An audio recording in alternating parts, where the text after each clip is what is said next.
Também vou tentar ser bem pontuado, assim.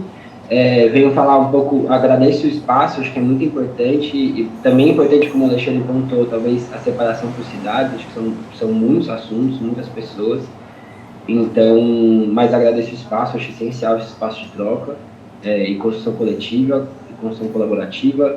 Agradeço as falas que me antecederam, todos pontos muito importantes, e aí eu venho falar um pouco do setor cultural e das pautas da política culturais, principalmente pensando na transversalidade das pautas da política cultural, né? Então, quando a gente está falando das políticas culturais, a gente está falando de enfrentamento ao racismo e à LGBTfobia, a gente está falando de identidade e segurança pública, ocupação da cidade, saúde mental, trabalho e renda, assistência, tantas pautas, né? Nesse sentido, a gente tem um Plano Municipal de Cultura de Campinas, que foi aprovado em 2020, sancionado em 2020. A gente entende que ele vem sendo executado aos poucos, mas acho que ainda numa marcha lenta. Principalmente, um ponto de atenção a gente existe dentro do plano plurianual do PPA, a gente tem uma rubrica específica de execução do Plano Municipal de Cultura, e que não, ano passado teve dinheiro que sobrou, então a gente tem um plano não sendo totalmente executado. Acho que a Maíra falou uma coisa importante por escrito, que não é só a importância de a gente também implementar um sistema de indicadores e informações para a gente conseguir acompanhar o plano, porque também senão não adianta também só executar o plano sem a gente conseguir acompanhar. Então acho que é muito importante que o Ministério Público consiga colaborar com a gente em termos de pressão para uma execução imediata de um sistema de indicadores, que a gente consiga acompanhar a execução do plano, porque o plano é essencial e dialoga com tantas ações. Acho que um outro ponto, até talvez a Fabiana fale depois de mim, também vai apontar um pouco mais, mas a gente tem um debate muito importante sobre a Estação Cultura, que hoje é o maior espaço de cultura do município de Campinas, é um espaço essencial, de fácil acesso, gratuito, ele é diversamente ocupado, ele é muito importante para o setor cultural, e a gente está no debate sobre a chegada do trem intercidades no município de Campinas. A gente, do setor cultural, a gente não é contra a chegada do trem, muito pelo contrário, eu queria também registrar isso aqui, a chegada do trem é importantíssima para o município, do trem que vindo de São Paulo. Então é um debate muito importante, mas a gente precisa assegurar a manutenção da Estação Cultura como um espaço essencial de ocupação do setor cultural. A gente precisa pensar em uma alternativa para a chegada do trem, e aí todo o terreno da Estação Cultura está em aberto para a gente pensar isso. Eu acho que é muito importante que a gente acompanhe, que o Ministério Público acompanhe esse processo, para que a Estação Cultura se mantenha como um espaço essencial de execução das ações culturais do município. Então, que pensar em alternativas de chegada do trem, que o trem chegue em Campinas, mas que ele chegue alternativamente. Eu acho que é isso. E a última coisa é só acompanhamento das ações afirmativas na Lei Paulo Gustavo e nos editais municipais, então, seja ações afirmativas de população trans, população negra, população de pessoas com deficiência, isso também é um outro ponto. Agradeço mais uma vez o espaço. Eu acho que eu só pontuaria que das próximas vezes os interrompimentos para o tempo de fala fossem feitos desde o início, desde a primeira fala, para a gente poder, que a gente tivesse mais tempo. É super chato fazer isso, mas se a gente pudesse ter feito isso desde o início, agradeço mesmo o espaço, posso falar. Obrigada, Caian. Agora estava o Cauê e a Cailane, eles caíram, vocês vão falar, Cauê, Cailane? Acho que a Fabiana estava logo depois do... Ah, tá. E ela tinha caído também. Acho que ela fala, depois a gente fala o Pop Rua, não sei se o Cauê também caíram, né? Mas não sei se eles estão fora ainda. Tá bom, pode falar, Fabiana. Bom dia, quase boa tarde, né, a todos aqui. Eu sou conselheira do Conselho de Cultura e do Conselho de Cultura represento no Conselho do Patrimônio. Sou uma mulher morena, sou de cabelo preto, sou usando blusa cinza e óculos.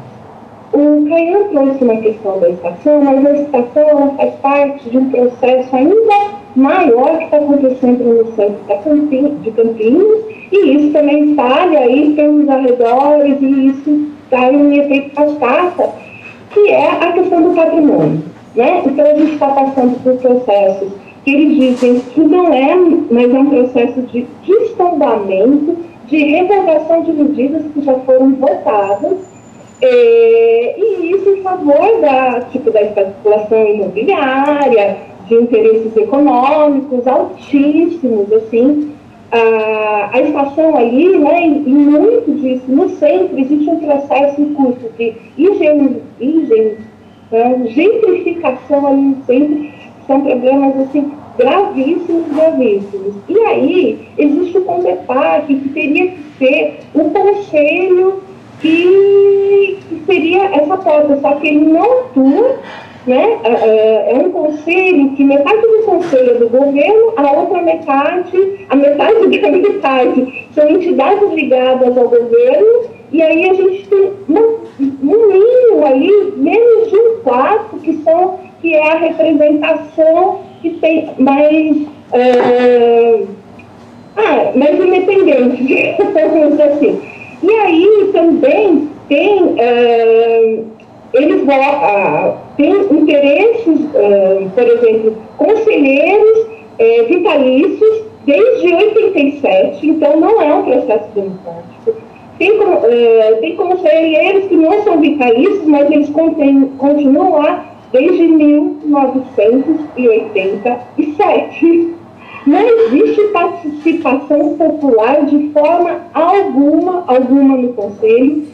Então eles colocam essa maquiagem assim, democrática e várias irregularidades. As pautas, elas não são apresentadas, então às vezes existem pautas que são seríssimas, a gente não tem a pauta prévia, não consegue estudar, e a votação é em cima de um parecer técnico de um órgão da Secretaria de Cultura. Só que esse parecer técnico nem sempre é realmente técnico, né?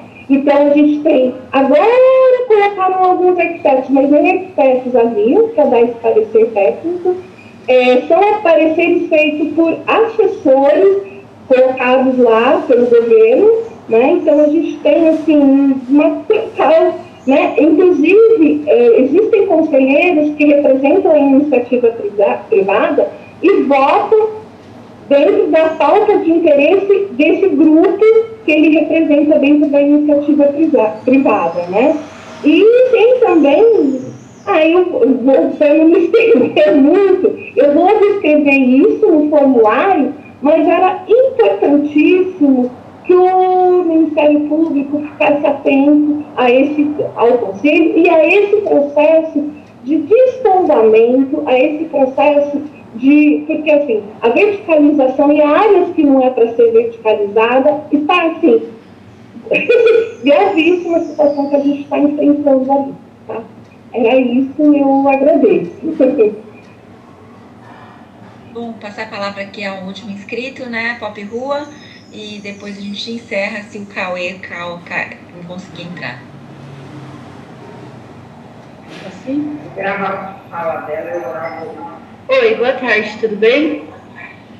Meu nome é Bianca, sou representante da Pop Rua, eu sou branca, estou usando uma camiseta do Movimento em Defesa da População em Situação de Rua e estou agora localizada no Centro Pop.